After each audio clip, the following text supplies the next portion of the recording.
training and development for our company does not work. We've spent hundreds of thousands of dollars and we still can't seem to move the needle and get an ROI from the investment we are making in our people. Does that sound familiar?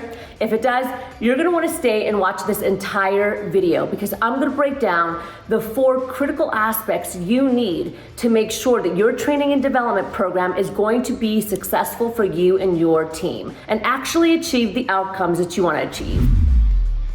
Hi, my name is Nedalina Nasruddin. I'm the CEO and the founder of Rise Up For You, and welcome to Rise Up For You TV. My company and I, we work with organizations around the world, my team and I, supporting leaders, helping them enhance company culture, and really make the impact in the workplace around effective communication and workplace performance. And we hear this all the time with prospects and clients. They've hired many learning and development companies. They've hired multiple coaches, and for some reason, the sales call goes really well, but when the training and the development actually begins, it falls completely flat. Well, I'm gonna share with you 4 things that are really critical for you to look for to make sure that your programming that you outsource or even do internally is going to be successful for you and your team. Now, the cool thing is that my team and I, we're in the trenches every single day doing this.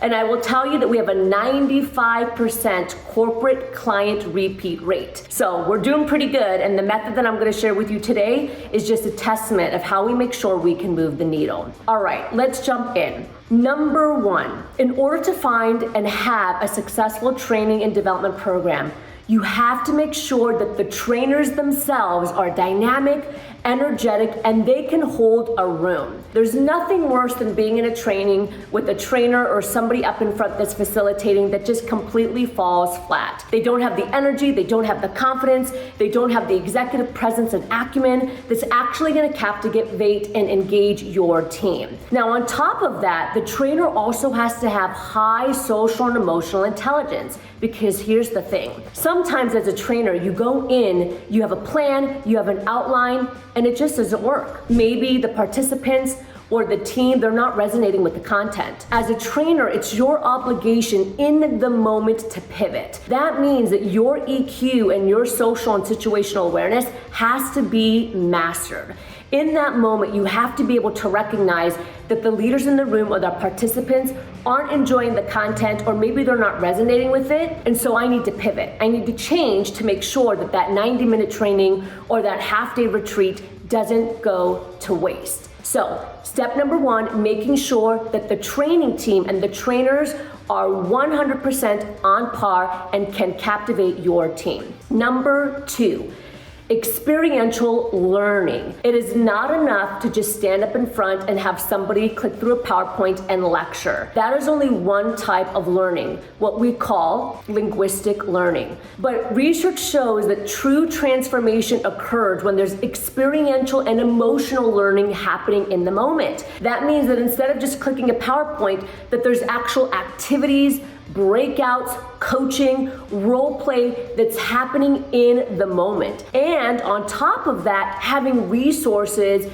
that the team can touch and feel and work through and write on so that they are creating and getting that experience. If you are having a training or learning and development without those resources, without the experiential learning, and if the facilitator is talking more than 50% of the time, that is a red flag. If you want to create transformation, you need to have that experiential and emotional aspect to it. Otherwise, you can just watch a YouTube video, right? Step number 3 is the sequence. Now, this is what we use in the educational system, right? I was a professor for many years before I built the company Rise Up For You.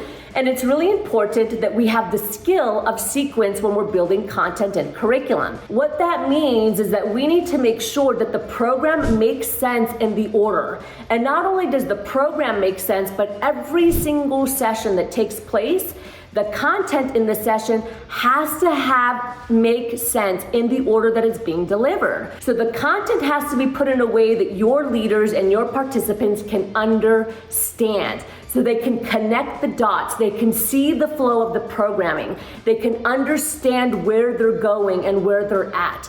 If the sequence is off, the training and the development is gonna feel very, very clunky, and often you're gonna lose your audience and your participants when you're going through training, learning, and development. And step number 4 for making sure that you find and you get the best training and development program. The content has to be good. The curriculum, the research, and the content that's being delivered actually has to be good. It has to be relatable, it has to be relevant, and it has to move the needle. If the content isn't moving, if the content doesn't make sense for your industry, if it doesn't make sense and it's not customized for your team, it's not gonna make the impact that you want to make. Learning and development can move the needle. It can be transformative for your team, and it can get the outcomes that you want to get and achieve. But we do have to make sure that when you're picking your learning and development company, when you're finding your partner when it comes to training and coaching, that those 4 pillars that I just recently mentioned are intact. Again, my name is Natalina Nastrady, and I'm the CEO and founder of Rise Up For You. We have a 95% repeat client rate, a 91% coaching rate, and hundreds of testimonials from executives and leaders around the world that have gone through our programming. We have mastered the art of training and development. We know what it takes to engage your team, we know what it takes to create an experience, and we know what it takes to move the needle. So if you need any support, don't forget to reach out. You can email us at nln@riseupforyou.com, and you can also head to our website to learn more. Thanks again for joining me here on the Rise Up For You TV, and hopefully we'll be in touch soon.